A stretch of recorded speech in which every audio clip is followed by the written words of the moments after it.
C'est la troisième fois que nous parlons de ce psaume 107. Nous allons lire le texte qui s'y rapporte et qui commence au verset 17. J'attends quelques secondes pour ceux qui ont eu la bonne idée d'amener leur Bible avec eux. Moi-même, j'ouvre la page et c'est au verset 17, à partir du verset 17 que nous lisons. Les insensés, par leur conduite coupable et par leurs iniquités, s'étaient rendus malheureux. Leur âme avait en horreur toute nourriture, ils touchaient aux portes de la mort. Dans leur détresse, ils crièrent à l'Éternel et il les délivra de leurs angoisses. Il envoya sa parole et les guérit. Il les fit échapper de la fosse. Qu'ils louent l'Éternel pour sa bonté et pour ses merveilles en faveur des fils de l'homme, qu'ils offrent des sacrifices d'action de grâce, qu'ils publient ses œuvres avec des cris de joie. Le premier soir, mercredi, nous avons vu ceux qui étaient dans la main de l'ennemi, un peu comme nous étions tombés au pouvoir de l'ennemi pendant la dernière guerre. Notre responsabilité était de ne pas nous être suffisamment préparés à lui résister et d'avoir sous-estimé sa valeur. Notre excuse, c'est qu'ils étaient les plus forts. La deuxième fois, jeudi soir, nous avons vu ceux qui avaient élu domicile dans les ténèbres à l'ombre de la mort. Leur excuse, c'était peut-être d'y être nés dans ces ténèbres. Leur responsabilité, c'est peut-être d'y être entré, ou de ne pas avoir voulu en sortir, ou de s'y être complu. Mais ce soir, et je salue le grand nombre de personnes présentes, c'est d'ailleurs pourquoi j'essaye de faire un très léger, très court récapitulatif, ce soir, nous touchons une autre catégorie de personnes.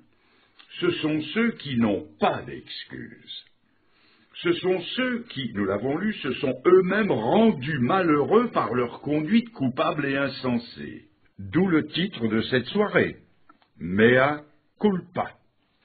Quand les hommes comparaîtront devant Dieu, ils seront sans excuse, car il est écrit, dans l'Épître aux Romains chapitre 3 verset 19, « Toute bouche sera fermée ». Dieu, pour laisser l'homme sans excuse, n'attend pas l'éternité. Il s'y emploie dès maintenant. Dieu veut que l'homme se prépare à le rencontrer en lui donnant un échantillon, un avant-goût de ce qu'il attend.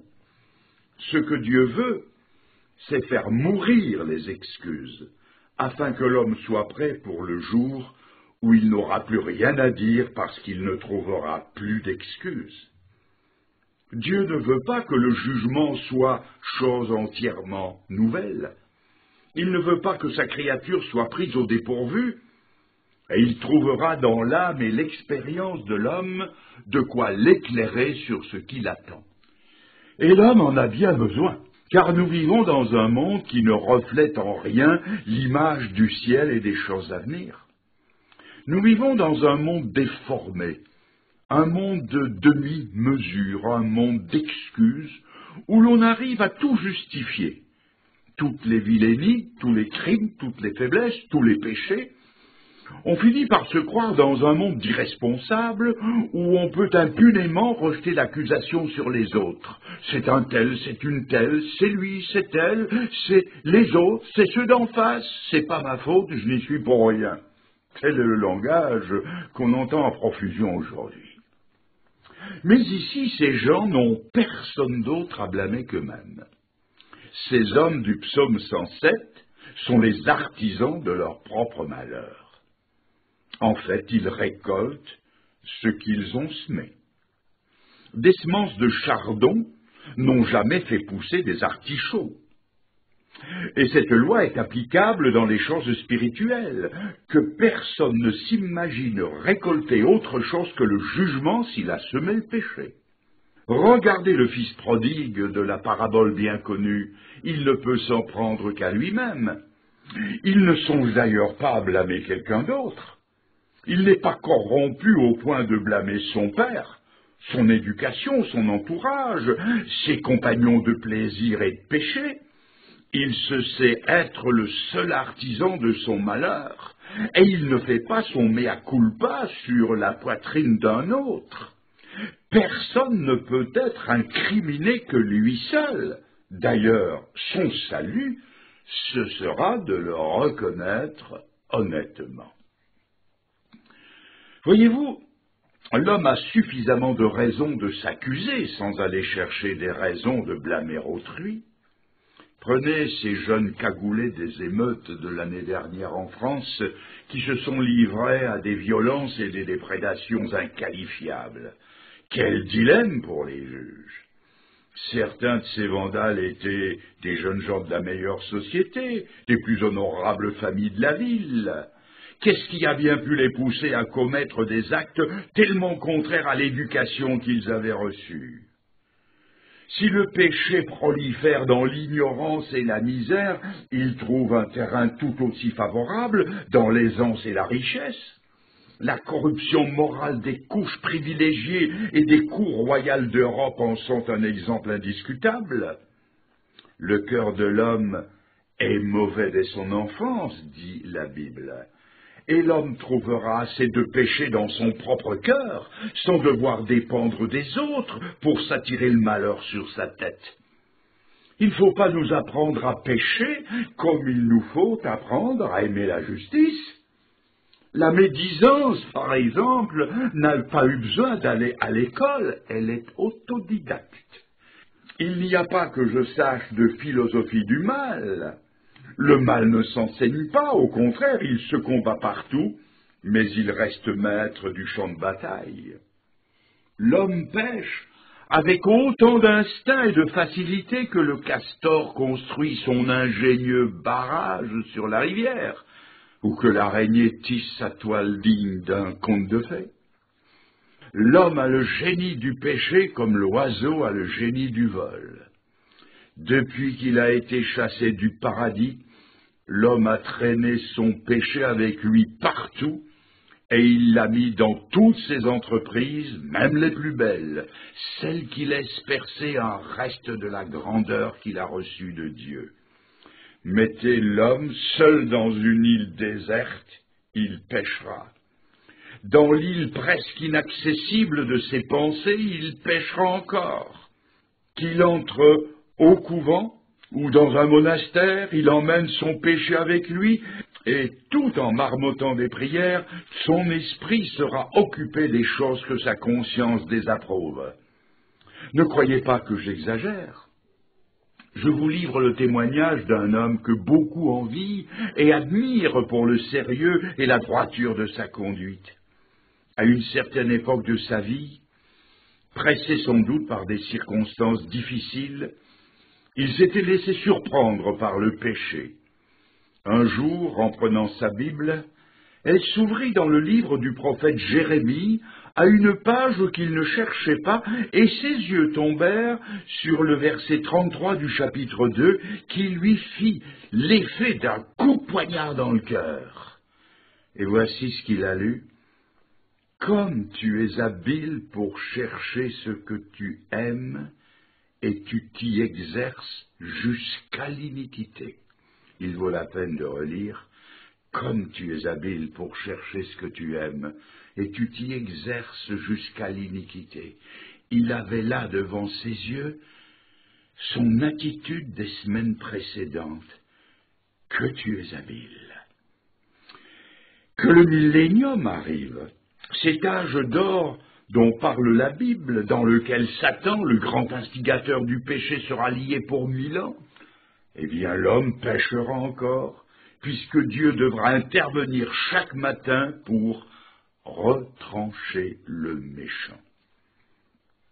Et puis, que de fois le mal n'est-il pas fait froidement, durement, délibérément, sans scrupule ni réflexion pour les catastrophes qui en résulteront? Que de fois le mal n'est-il pas fait pour le mal, sans autre but que celui-là? Pécher par inutilité ou par plaisir n'est pas chose rare.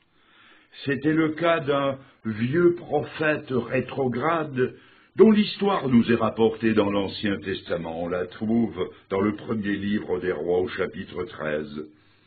Repris dans sa conscience par le noble exemple d'un autre prophète qui était son cadet, cet homme lui a servi une histoire de sa pure invention, une fabulation à rendre jaloux le champion de la galéjade marseillaise.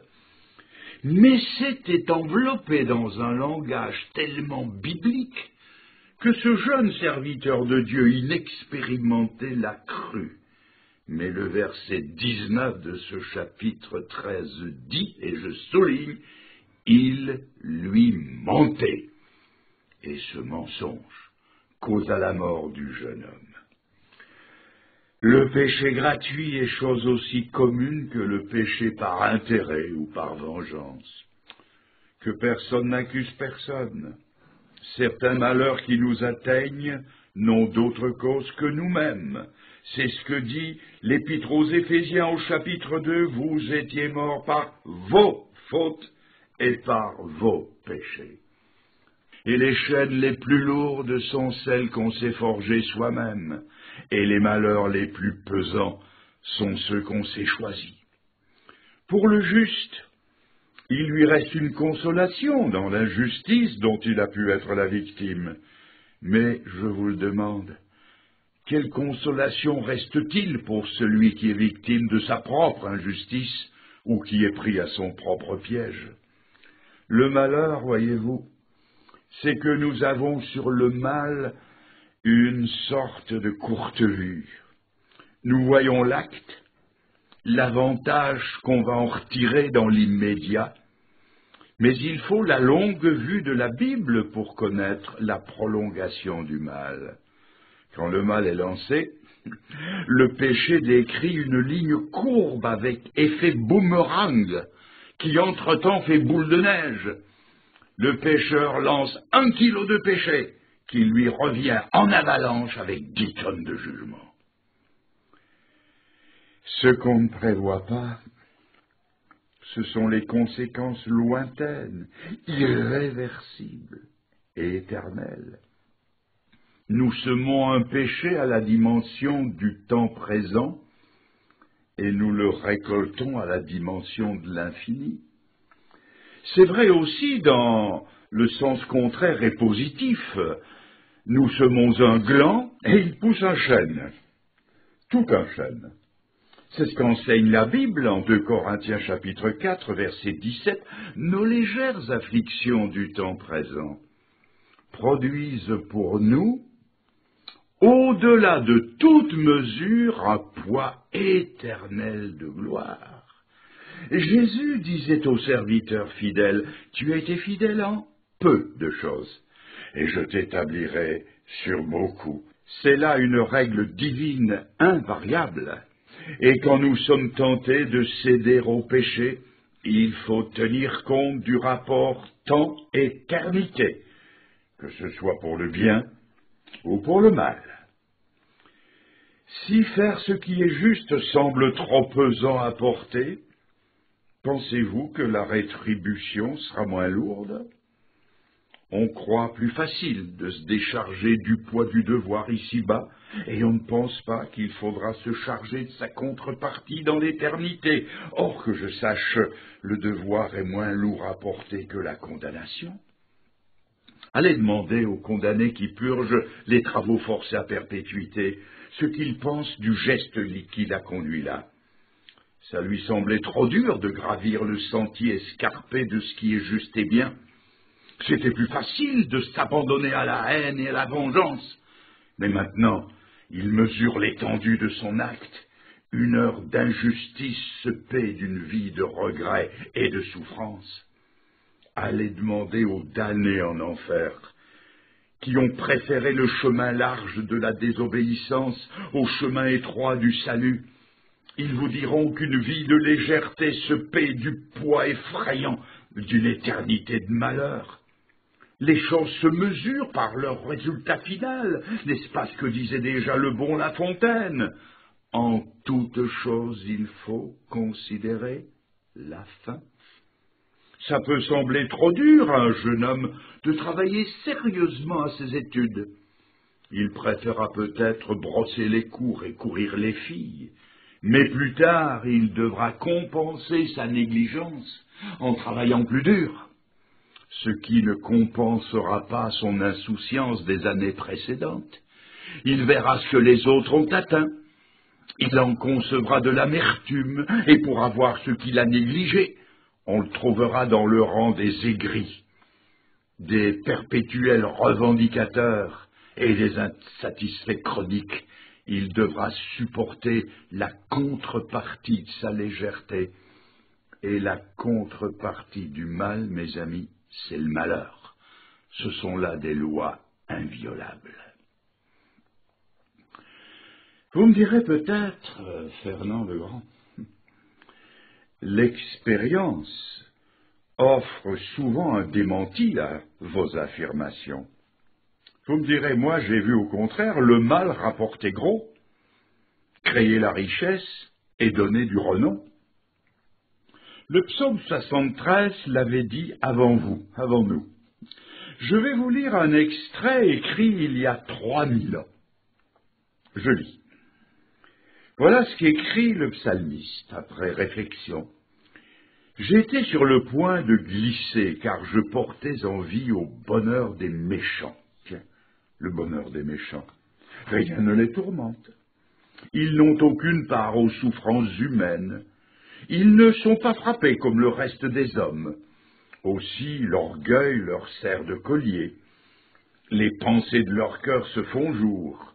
Ils raillent et parlent méchamment d'opprimés. Ils profèrent des discours hautains. Leur langue se promène sur la terre. Ainsi sont les méchants, toujours heureux. Ils accroissent encore leur richesse. C'est donc en vain que moi j'ai purifié mon cœur, que j'ai lavé mes mains dans l'innocence. Chaque jour je suis frappé. Tous les matins mon châtiment est là.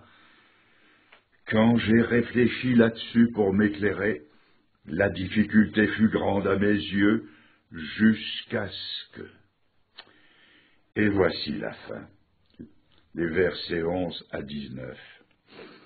Jusqu'à ce que j'ai pénétré dans les sanctuaires de Dieu et que j'ai pris garde au sort final des méchants. Le sort final des méchants.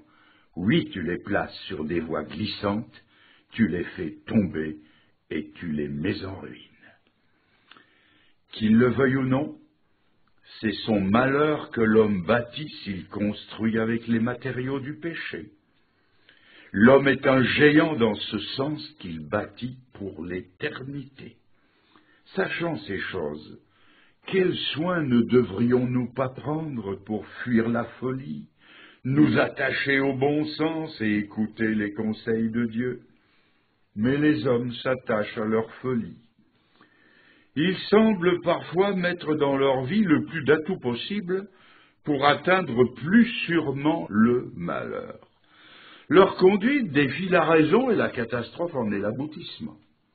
En Charente-Maritime, dans cette région côtière où se fait sur une grande échelle la culture des huîtres, chaque ostériculteur possède son bateau.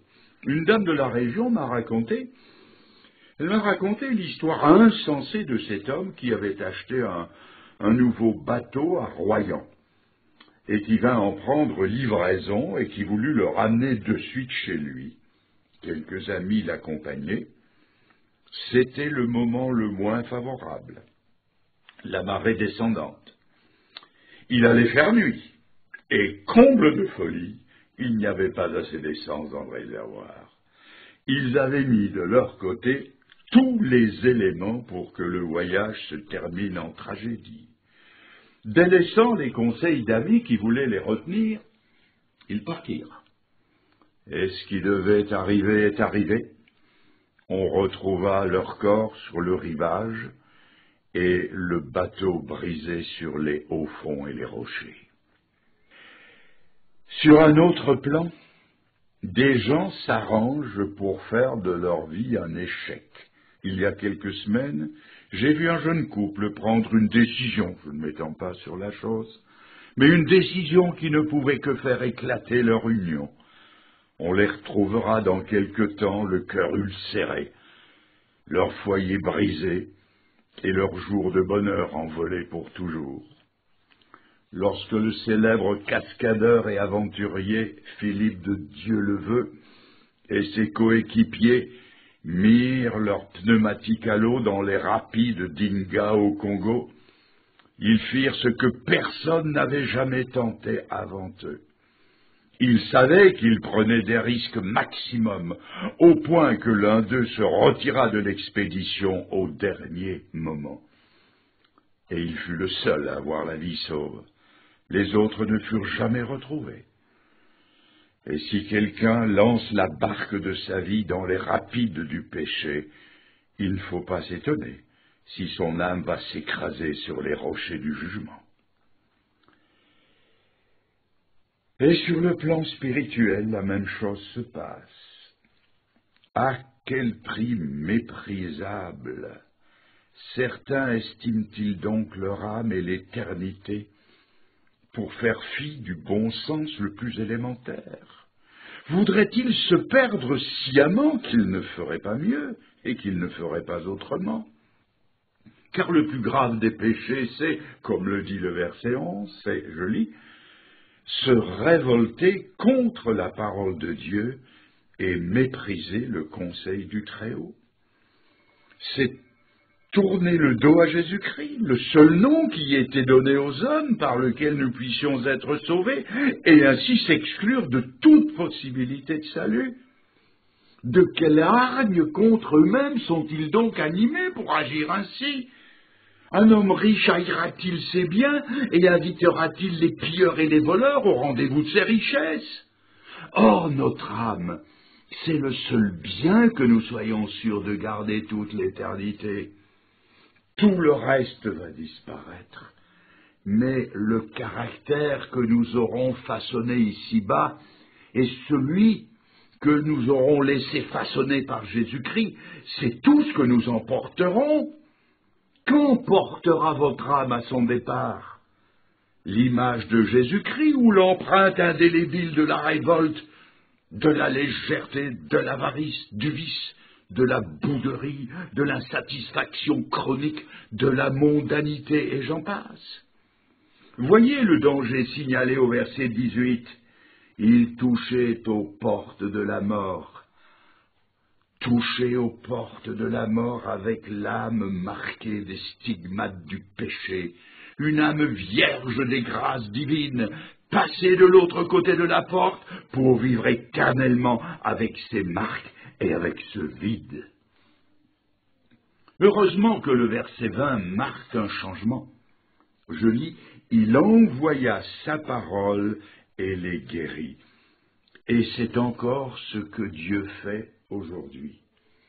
Lisons avec soin. Il envoya, qu'envoya-t-il? De l'argent? Son ange? Sa guérison? Non, sa parole. Non pas des solutions, mais la solution. À un mal spirituel, il faut un remède spirituel. Certes, le Seigneur ne dédaigne pas à l'occasion des remèdes physiques et matériels, mais s'il les emploie parfois, il ne les met jamais à l'avant-plan et n'en fait pas une règle. Par exemple, Jésus et ses disciples avaient une bourse commune et elle servait aussi pour les pauvres. Mais Jésus, à un certain moment, était moins empressé de donner que Judas. Il n'a d'ailleurs pas donné à tous les pauvres de Palestine. Il savait que la générosité n'était pas la solution finale. Jésus avait la puissance de guérir, mais il n'a pas guéri tous les malades de Palestine. Pourquoi? Parce que ce n'était pas la solution finale. Il avait la puissance de résurrection, mais il n'a pas ressuscité tous les morts de Palestine, et ce n'était pas non plus le remède final. Ces hauts faits glorieux n'étaient que des signes par lesquels il voulait attirer l'attention des gens sur des réalités plus grandes. Derrière ces corps malades, il voulait qu'on voie les maladies de l'âme. Derrière ces mendiants aveugles, il voulait qu'on voie la pauvreté et l'aveuglement spirituel. Derrière ces familles visitées par la mort, il voulait qu'on voie la mort spirituelle de l'âme. Et c'est cela surtout qu'il voulait guérir, afin qu'au travers des âges et dans le monde entier, les malades et la santé de l'âme, les aveugles et la lumière dans l'âme, les mortels vivent de l'espérance de la vie éternelle. Et pour leur apporter cette guérison, Dieu a donné au monde, et je relis, il a donné sa parole, c'est-à-dire la Bible, parole de Dieu. Nous savons tous la puissance qu'il peut y avoir dans la parole d'un homme. Elle peut bâtir ou ruiner des empires. À combien plus forte raison quand c'est la parole de Dieu qui entre en action, elle aussi bouleverse des empires spirituels. Elle fait passer des âmes de l'empire de Satan au royaume de Jésus-Christ. Elle fait passer des hommes de l'empire de la mort au royaume de la vie. Prenant à témoin les chrétiens de son temps, Pierre leur a dit: vous avez été régénérés, non par une semence corruptible, mais par une semence incorruptible. Et il l'a défini, et il dit ceci par la vivante et permanente parole de Dieu. Déjà Jérémie le prophète disait au peuple de la part de Dieu: ma parole n'est-elle pas un marteau qui brise le roc? Elle brise les résistances les plus dures. Et cette parole, mais c'est Jésus-Christ lui-même. Dans le prologue de l'évangile de Jean et dans l'Apocalypse, il est lui-même appelé la parole de Dieu. Il a la puissance de prendre un pécheur endurci et d'en faire un saint. Il prend un insensé et il en fait un sage. Il prend un violent et il en fait un agneau. Regardez la profondeur de leur perdition. Elle est décrite par un terme fort, la fosse, mais ils ont été tirés de cette fosse qui touchait aux portes de la mort par la puissance de la parole de Dieu. Oh, laissez-moi vous recommander la Bible, la parole de Dieu qui a la puissance de vous sauver. Les hommes, philosophes, gourous, sectes, religions d'invention humaine, nous proposent un salut pour remonter les âmes de la fosse de la destruction. Mais ils n'y sont jamais descendus, et en tout cas, jamais remontés. Ceux qui y sont passés n'en sont jamais sortis.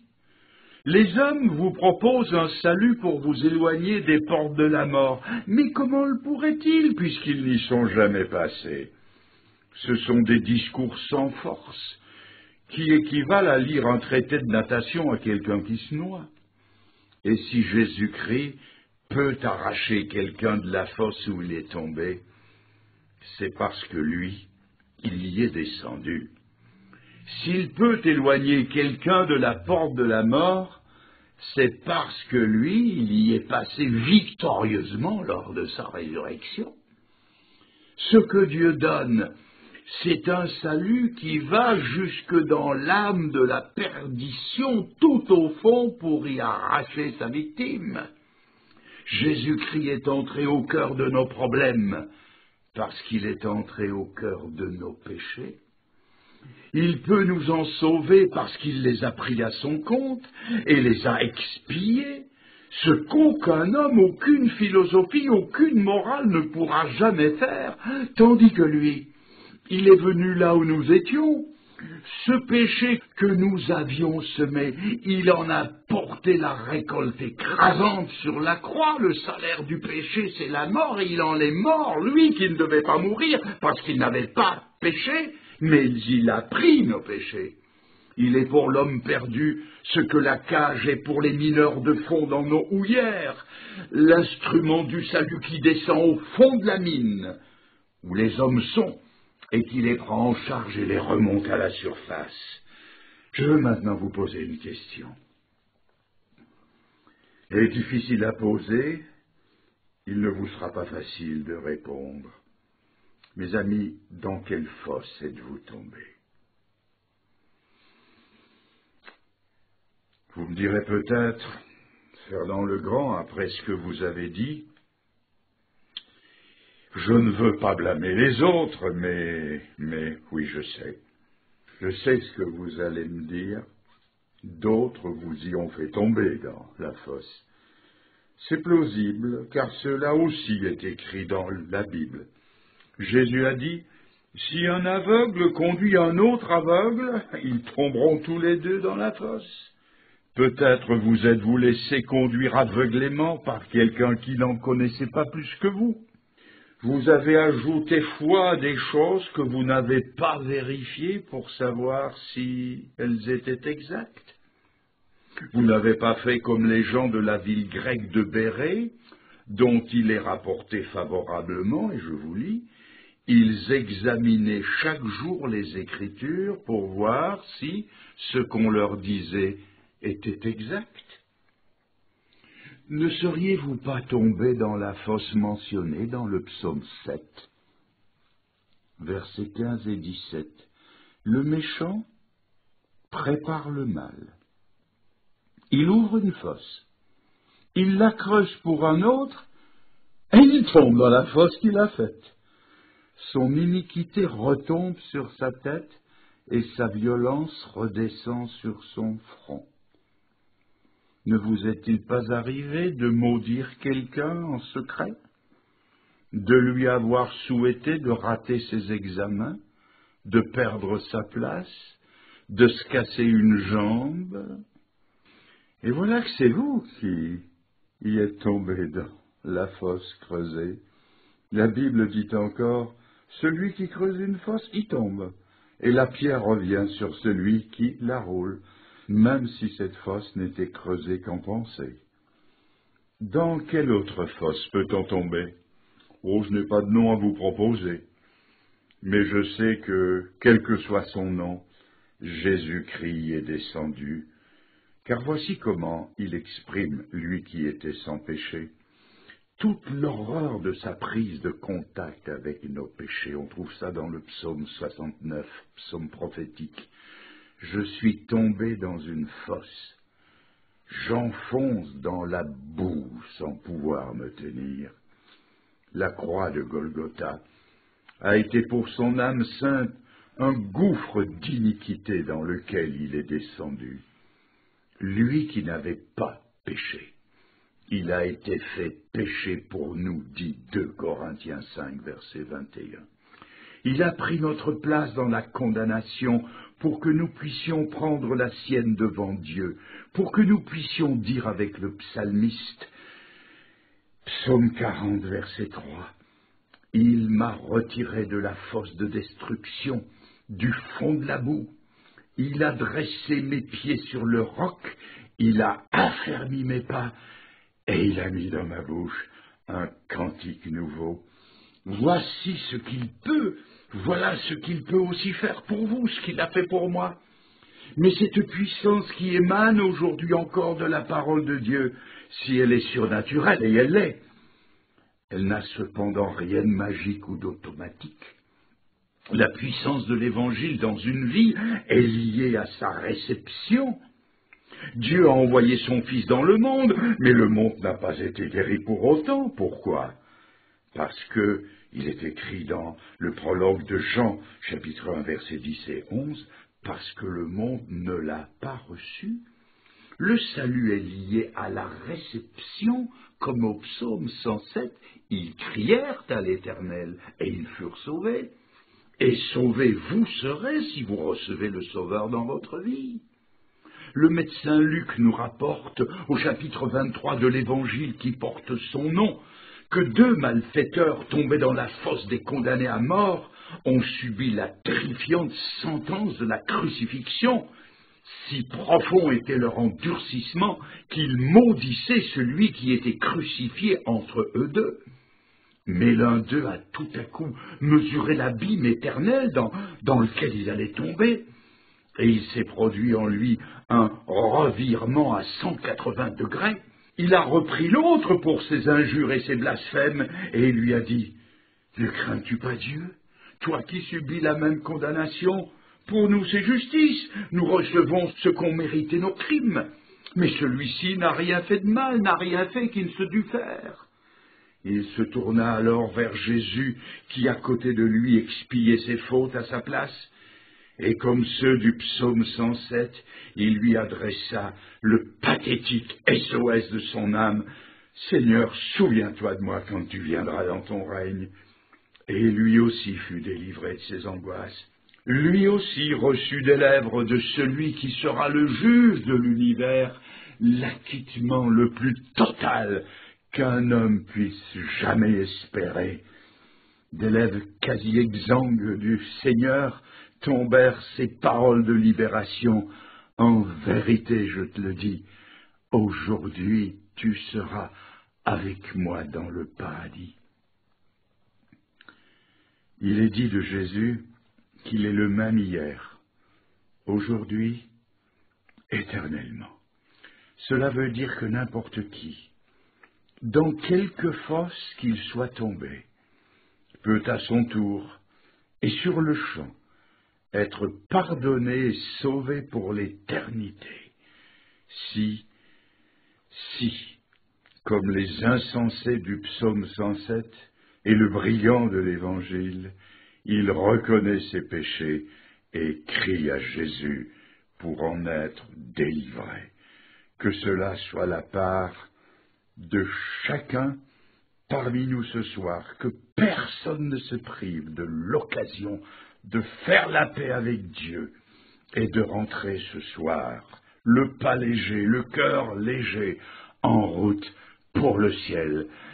C'est la seule, la plus grande bénédiction que je puisse souhaiter à chacun ce soir. Mes amis, bonsoir et que Dieu vous bénisse.